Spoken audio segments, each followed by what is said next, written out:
parler maintenant du FC Séville. Est-ce que ça peut être un bon choix pour le Guinéen, le FC Séville? Non, mais pour beaucoup de clubs intermédiaires aujourd'hui en Espagne, Moriba est un très bon choix pour peut-être pas le Barça aujourd'hui, le Barça d'aujourd'hui avec d'autres projets de jeu, le Real Madrid.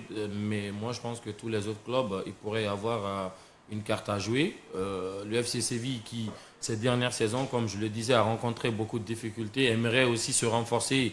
Et vous l'avez dit dans les titres, c'est un nouveau projet, ça veut dire que c'est un nouveau cycle qui doit être enclenché de ce côté. Donc peut-être que Moriba pourrait être au centre du projet ou l'un des joueurs qui pourrait être au centre du projet et à voir est-ce que les Sévillans également vont lui vendre parce que ça reste un très bon joueur. Ce sont des joueurs qui aiment parfois des challenges, des changements. Bon, en tout cas, passer de Celta à Séville, historiquement, je pense que c'est aussi franchir un cap. Même si ces dernières saisons, le FC Séville a connu des difficultés.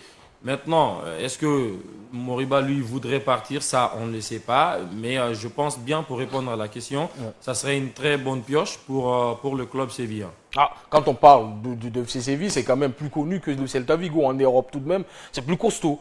Effectivement, c'est un club qui a l'habitude de remporter des titres en Europe. C'est un club habitué à Qui la est Ligue beaucoup des plus Champions, à connu la Ligue aussi, Europa. qui connaît les compétitions plus que le Voilà, Celta Vigo, même qui connaît si l'Europe plus que le Celta.